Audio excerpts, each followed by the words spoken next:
What's up, Wolfpack? Today we are going to give you the down low on Kenda's Pinner Pro tire offering. This is a tire focused on hard pack conditions starting at just $79.95.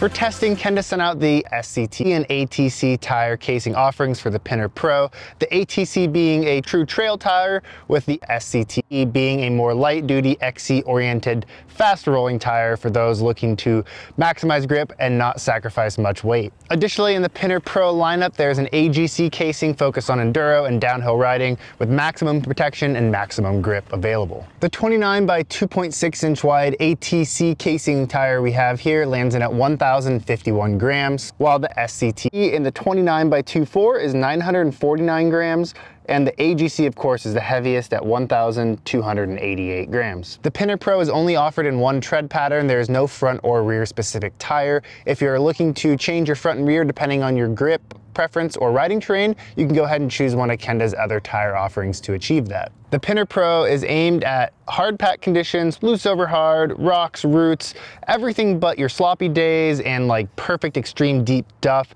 The non-staggered lugs offer a really nice transition from side to side, but do not offer the same penetration that a deeper lug tire will. For more detailed information on tire casings, the tread pattern, compounds, sizes, things like that, go head over to the article at loamwolf.com to get the lowdown there. Well, let's jump into how these tires perform out on the trail. All right, so let's get this out of the way. My seat's high. Yeah, I know it's weird, but I got long legs. Bonus points if you take a guess in the comments on what you think my bottom bracket height to top of my saddle is. But besides that, let's get into how these Pinner Pros perform when climbing. One of the biggest things I look for in a tire is initial bite, and what the Pinner Pro does really good is when you first lay that power down, you don't get that kind of initial spin, especially here on the kitty litter at Beacon. I use every ounce of energy I can just to kind of stay balanced when I'm losing traction, and that's not a problem I had with these.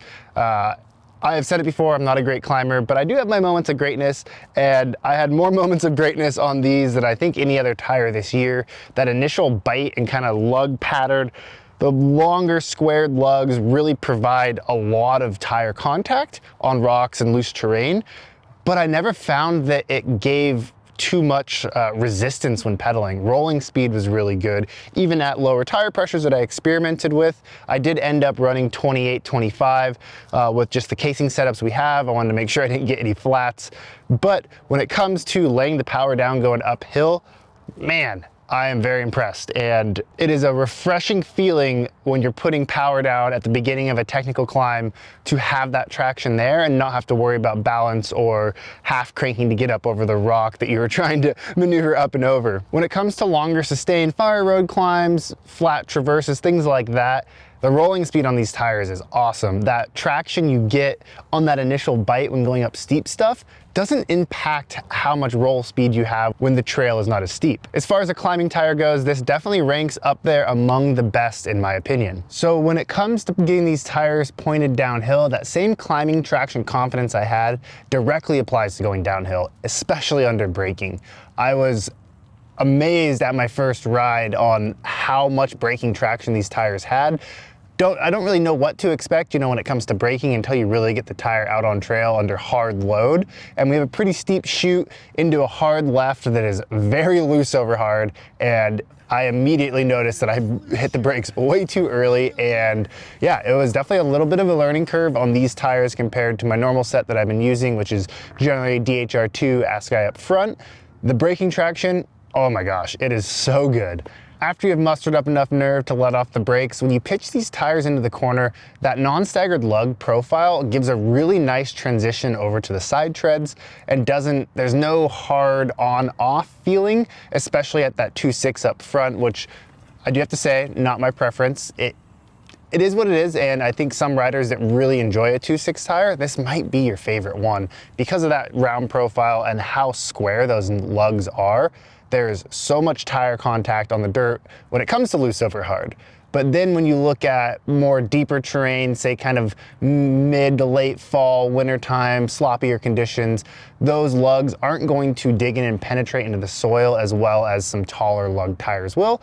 Kenda has that if that's what you're looking for. When it comes to hard pack terrain, kitty litter here, even roots, you know, you have plenty of traction on hand, and the only thing I really think that holds you back with these tires is your skill and your bravery going into some of those corners. Speaking of corners and sidewall support, I did find that these tires compared to other offerings in the trail category were a bit softer on the sidewalls, and that is why I rode about 1 to 1.5 PSI more than normal, just to account for that kind of flex. And Kenda did mention to us that these are trail tires, so ride accordingly. And yeah, they are on a over forked stumpy with the Cascade link, but in the back of my mind as I was riding, I was making sure to think about these tires under a trail bike conditions and what their intended use case is for. And when riding them within that intended use case, there was not a ton of drawbacks for me, other than just learning a new tread pattern and learning a new compound and understanding how those tires react in given situations. It's easily a tire I could live with every day.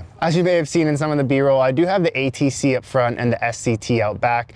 I didn't want to run a 2.6 in the back and a 2.4 up front. It just seems odd to me. So I did opt to run the trail casing up front and the XC casing out back, which is a little non-traditional, but I think that is a testament to this compound and casing that SCT out back, while it was a little flimsy under the high load corners when honestly overriding the tire for what it was meant for, it performed very well. And especially under a short travel trail bike, I have the utmost confidence in these tires lasting on a long alpine ride, which I think is my new thing. And these would be a really cool added benefit to a light duty trail bike looking to maximize miles, save on some weight, but not sacrifice traction. Well, there we have it, the Pinner Pro by Kenda. I appreciate you taking the time to watch this video, learn a little bit more about my experience with this tire. Again, go ahead and check out the article on the loamwolf.com for more detailed information on the tech behind this rubber. And if you have any questions, drop them in the comments below. I'm pretty keen on these tires. Like, it was a very nice surprise to get these out on trail. And thanks to Kenda for making this happen. Until next time, we'll see you out on the trails.